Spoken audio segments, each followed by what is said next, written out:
I had to do something in here to show my cultures. I was the Spanish teacher, and that became like my celebration. I took the lead in the school to do the Hispanic Heritage Month celebration. And from then, that's all history. That's my passion. As we celebrate Hispanic Heritage Month, we honor the rich histories and contributions of Hispanic Americans. But in our digital age, how do we make these celebrations truly meaningful? And how do we turn virtual classrooms into spaces of real cultural exchange? It's a culture that we have created where we cooperate, we help each other, we embrace each other. In a world where screens often divide us, one teacher has found a way to use them to unite cultures and ignite understanding. This is what I want to know. Joining us today is Paola Stauffer, a high school Spanish teacher at Florida Cyber Charter Academy. She's transforming online education by turning a bedroom in her home into an interactive cultural exhibit and using family recipes to engage students and their families.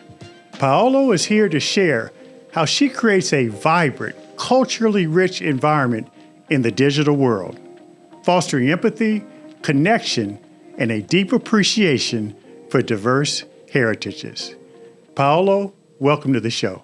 It is indeed a pleasure to have you on. You know, I get so excited to chat with teachers, and it doesn't matter what they teach, but as long as they are doing good work for kids, there are so many unique approaches to teaching. You embody that, and there's a lot I want to unpack. But first of all, how did you get into the teaching profession?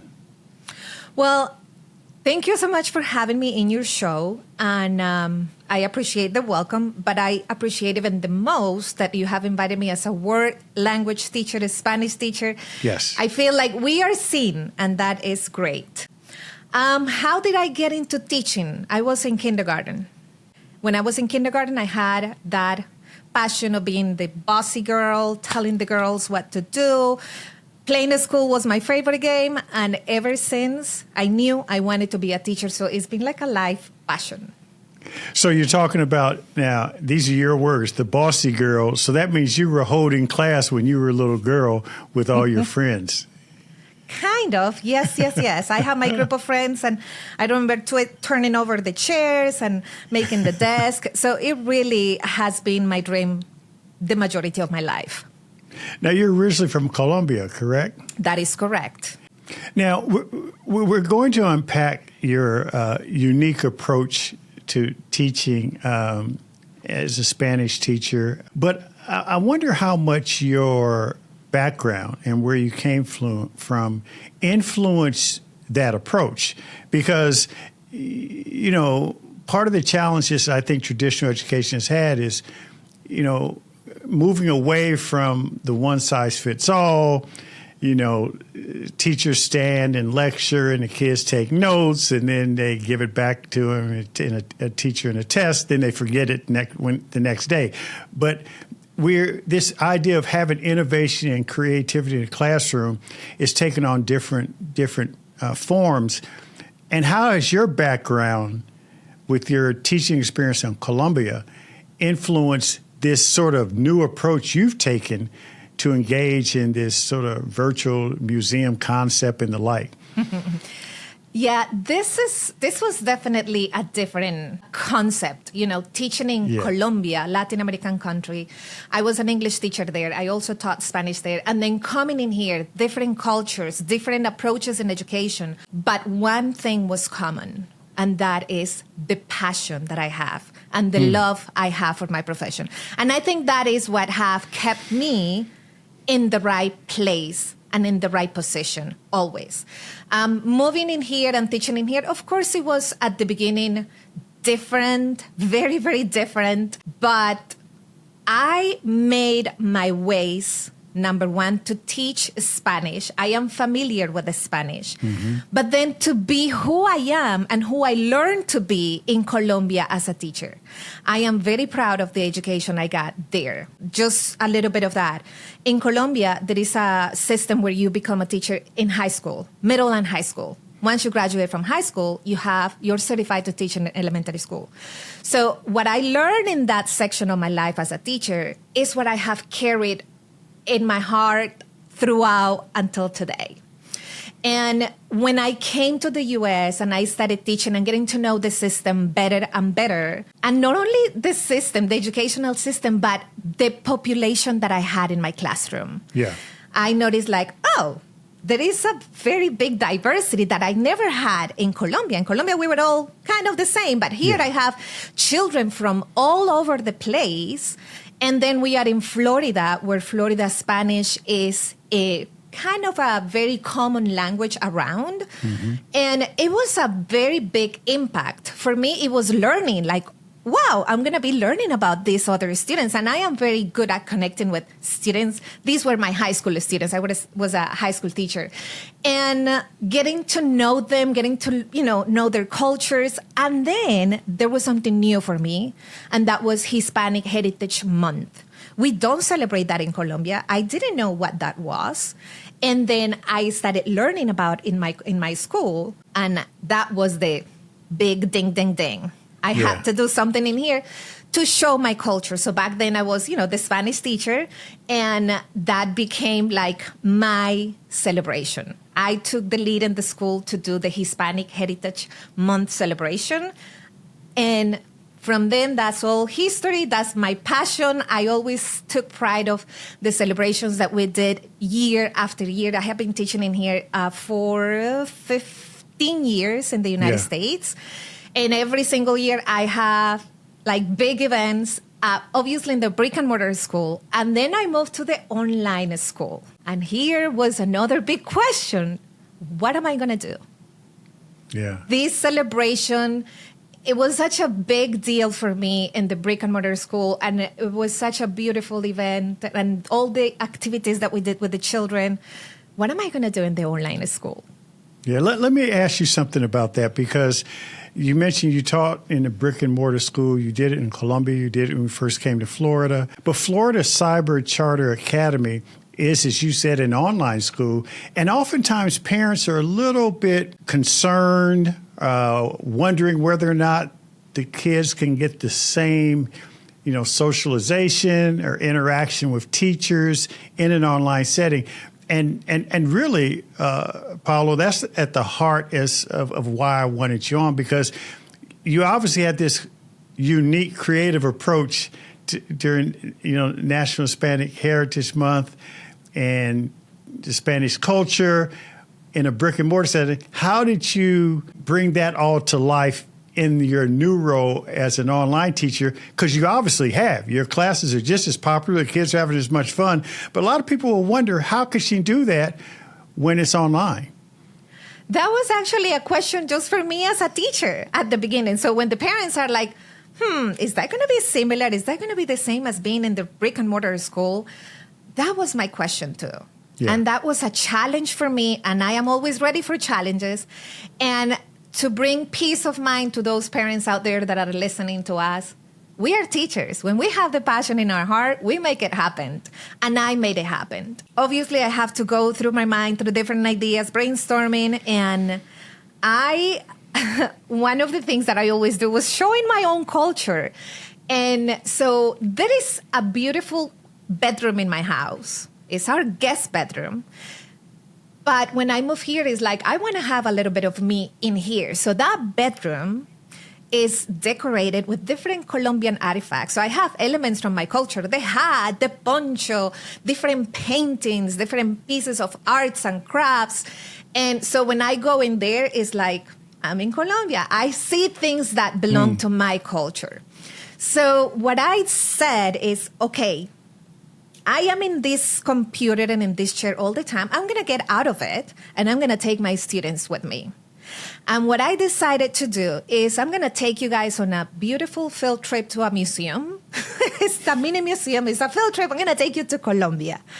And I also, to make it more entertaining, more fun, I have my outfits that I have been using. I have 2 different outfits that are from different cultures of Colombia, one from my region, another one from the coast of Colombia. So I wear my outfits, I put my flowers in my head.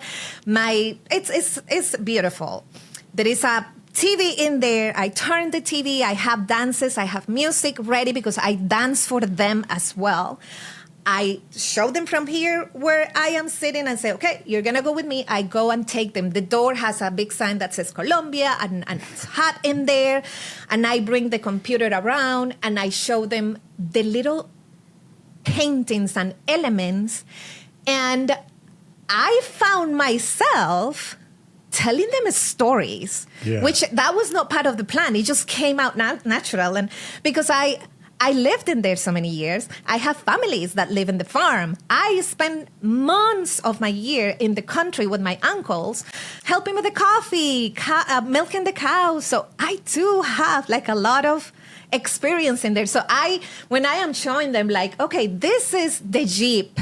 This is the vehicle that brings the coffee from the mountains to bring them to town. And I started telling them when I was in there, blah, blah, blah. And I tell them the whole story. And I found out that the students were so engaged, especially in the storytelling part, because it's like, I am a human. I am making it like real for them. So that transition around the room, bringing them, I talk to them about the indigenous in Colombia because I have replicas of the golden artifacts that they made at the farms, the vehicles, the coffee, and then I bring them back here to the room, and then we do a little reflection. So look, I can tell you that actually I've seen a couple of the videos, and I was totally engaged. And I must say, I enjoyed your dancing as well. That was, it was fun to see you sort of get caught up in the experience of being in Colombia and sharing that with the students. So I can understand why your attendance is so high, why students are doing well, because there's that natural trust that emerges when kids feel like, wow, I'm learning something. I'm hearing stories from someone who I believe in. They're having fun. They're passionate about it. And now I'm open to learning what you want to share. And so the virtual museum concept, even the way you open the door to the bedroom and, here we are, we're in another country, it's really cool. And that's why I think that a lot of parents need to understand that you can bring the world to life in an online digital setting as well as brick and mortar. It's not exactly the same, but boy, you could feel it. You can feel it. And it's not on, as I said to many, this is not just about teaching the students a language. This is about an experience to culture. When I share with them the culture, when I show them, it's an experience. They leave the class like so excited. Oh, they are like best class ever. And you know what is so interesting? That classes like that make some of those students that you never hear them talking in class, asking questions. This is really good. I remember 2 years ago, I had one student that was, it was one of those students that is very active in class and you have to be like very careful. Well, that day, that student was just completely engaged, asking questions. I was nervous about, what's he going to say? Because it's one of those students that says things that sometimes is not very on point. Boy, that day, that kid just made my day, asking like very critical questions, admiring, embracing the culture. And then that is the thing. It's not just for those students that are Hispanic. It's not for those students that are in there. It's for everybody. And even those students that are super quiet are motivated, are engaged to talk and participate and are learning. That's the most important thing. They are learning. One thing about that, you once wrote that this experience and your approach in creating this virtual museum and beginning sort of the teaching experience with that introduction has helped to foster a sense of engagement, connection, but you also used the word belonging. And I was struck by that because you just mentioned the fact that a lot of kids, it's not just for the kids who happen to be Hispanic, but for other kids who may be viewed as outcasts or not always as engaged, they have embraced this sense of belonging. Talk a little bit about that in terms of how you have witnessed the transformation of kids who otherwise have not been engaged or don't feel like they belong. We as teachers, especially in the online environment, we have to create a culture in our classroom, okay? That culture, every single year, I start with brand new students. I don't know these students, but I start by getting to know them. I think that's the first step that any teacher of any grade level of any subject matter needs to start a year with. Get to know your students and then get to know me. Once they know that I am, I'm a normal person, I am just like you, I can empathize with them, we start creating that connection. My classes, because we have so much cultural content, is for everybody. So from the very beginning, I try to see everyone. Those that are on camera, those that are not, those that are Hispanic, those that are not, and those that are not from this side of the world, because we have a melting pot in our classes too. So it's just seeing everybody, including everybody, helping everybody. They come to class, they help each other. They come to class. One of the funny things is like, you guys cannot ha, ha, ha in my class with H-A, H-A, H-A. You have to do J-A, J-A, J-A. So when we have students, brand new students, which is almost every week we have, muchachos, let's tell your new classmates some of our rules. Oh, immediately they start in the chat. You cannot ha, ha, ha. You cannot say hello. You should say this. So it's a culture that we have created where we cooperate, we help each other, we embrace each other. They say, bienvenidos, welcome. Something that just we built from the beginning.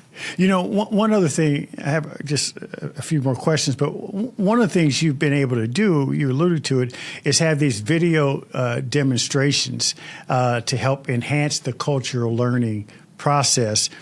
And there's a lot of video content out there. A lot of teachers are starting to integrate that. How would you suggest teachers use videos to bring a point home, but make sure also that they're picking the right ones and they're, not overdoing it? Because sometimes you can just, go overboard with it. That is true. There are a lot of resources out there. I gotta tell you that one of my first go-to places is those Facebook communities for Spanish teachers or for world language teachers. Within these communities, we definitely can collect a good amount of resources that are safe resources, because normally we look at those resources before we post in these groups. And obviously you have to evaluate also if they are good quality or no.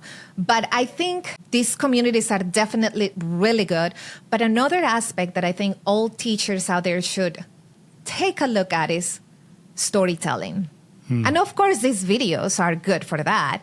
But I have found that putting also storytelling in the classroom, big image, little story, obviously in the target language in my case, compelling stories. When I say compelling stories, I used a lot of real life resources. I'll give you an example. One of the stories that I shared with the students recently was about Las Cholitas Escaladoras. And you're wondering what that is. That is the climbing cholitas. It's a group of indigenous women from Bolivia that have climbed the highest mountains of South America. And their dream is to climb the Mount Everest. But the beauty of the story is that these ladies do this using their traditional outfits. So my topic for this class was clothing. I don't just go out and say, okay, clothing, shirt, camisa, pants, pantalones. No, I put a story. And then the story was out there, but I made it, with pictures and big letters, page by page. And I tell them the story, and they are fascinated. And I say, you know what, guys? These ladies have an Instagram page. You want to look it up? Boom, I send it to them. Profe, they have like 100,000 followers. And I say, yeah, 100,001 because now I am following them because I really want to see what is going to happen with them. And they said, yes, I want to see if they can climb the Everest. So this is compelling. Did they know about the cholitas? No. I bet if they see one of these ladies with these outfits at the airport, they're going to be like, ooh, that lady. Stereotypes, right? Yeah. But now, if they see one of these ladies at the airport, they're going to probably want a picture with one of them because they recognize their value. Their value because what they pursue in their life about climbing the highest mountains in the world. And now the appreciation that they have for their identity, that they thought, didn't care what the gentleman thought, they wanted to climb with their traditional outfits. So things like that. These are stories that are compelling and real. Bring the students like, this is real. I can see it on Instagram. They were like really in awe because they were on Instagram. That was awesome. Paola, I absolutely love that. That's such a good teaching technique. And when you talk about resources for teachers and preparing them to take on a similar approach, what are some of your top 5 resource suggestions? Because so many teachers may be listening to this and say, you know what? I want to try it a little differently. What are some of the suggestions? What are those top 5 suggestions you would give them? All right. I would say our curriculum have good elements that we can give a twist, okay? Don't stay just with what the curriculum is giving us. Give them a twist. And I give you an example with that. The example I was giving about this video with the greetings and the guys kissing. So we made a big deal of it, and we talk about the different countries. The curriculum has some resources in there that we can just give it a twist and enhance it. For me, the Facebook communities and the different groups I joined has been great support. But for me, after getting into these communities, I get to know a Spanish academy. I joined that academy. I had to pay, but it's a fantastic academy where Claudia Elliott is the lead of this. And I have gotten so many resources from her. It's called Growing with Proficiency. And the other one is just do your own research and find the way. Because listen, Spanish teachers, world language teachers, I'm going to expand a little bit to world language teachers. They're not all from Latin American countries like I am. I know wonderful Spanish teachers that are from America. And they spend the years studying. But do your research. Even for me as a Colombian, I don't know anything about, I don't know everything about the other Latin American cultures. I have to do my research. I have to do my reading. I have to watch my videos. I have to select what I'm going to show my students. And it's like every topic that we have, because we follow a curriculum, every topic, don't stay with what we have in the book.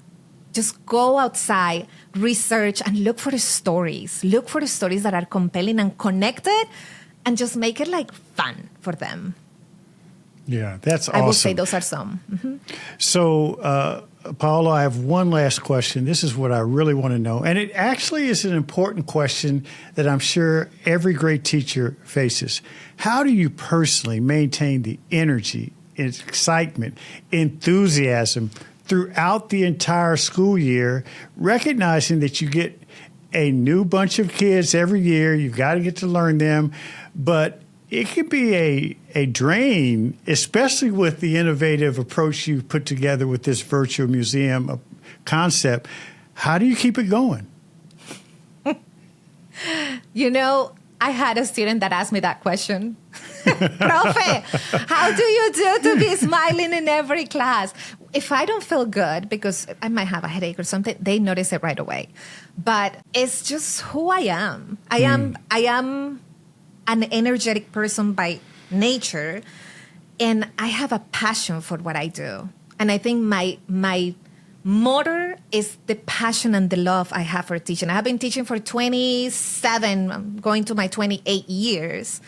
Remember, this is what I love. This is what I wanted to be when I was little. And it's just there all year long. Yes, we get tired, but when I go to the classroom, the students don't realize that I am tired. I don't know. It's just in my heart. I am always very energetic and very passionate. And And I think the preparation too, because if I am prepared for my class, I am excited for what I am going to teach. And the students normally notice that.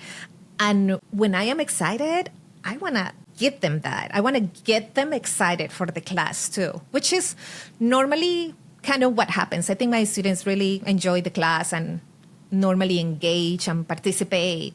But it's because of that, because I am always high energy. I want to bring that to them, and I want them to give me back that too. Yeah. Paola Stauffer from Florida Cyber Charter Academy. Thank you for all that you do for our kids, and thank you for joining us on What I Want to Know. No, thank you so much for having me here. And I enjoy your podcast, and I have been listening to many of your shows, and it's very interesting. Thank you. It's a great honor to have me here, and I look forward to hearing more from you. Yeah, the honor is ours. Thanks. Have a great day. You as well. Thank you. Okay, that was great. Thanks for listening to What I Want to Know. Be sure to follow and subscribe to the show on Apple Podcasts, Spotify, or your favorite podcast app so you can explore other episodes and dive into our discussions on the future of education. And write a review of the show. I also encourage you to join the conversation and let me know what you want to know using hashtag WIWTK on social media. That's hashtag WIWTK. For more information on Stride and online education, visit stridelearning.com. I'm your host, Kevin P. Chavous. Thank you for joining What I Want to Know.